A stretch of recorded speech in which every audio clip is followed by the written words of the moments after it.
কেন পীর ধরবেন?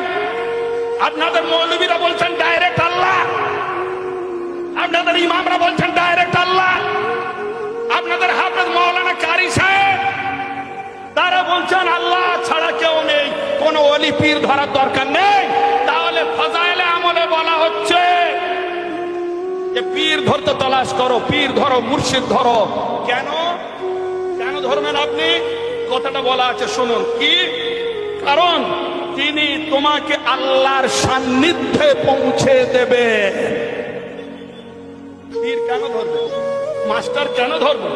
ভালো রেজাল্ট করার জন্য, জ্ঞানী হওয়ার জন্য, লার্নেড হওয়ার জন্য, শিক্ষিত হওয়ার জন্য মাস্টার ধরবেন। আর পীর কেন ধরবেন? মুর্শিদ কেন ধরবেন? আল্লাহ পর্যন্ত পৌঁছানোর জন্য আপনি মুর্শিদ ধরবেন। এটা আমার কথা নয়, এটা মাওলানা জমির হোসেন কাদরির কথা নয়, মাওলানা জাকারিয়া সাহেব দেওবন্দের আলেম তার কথা।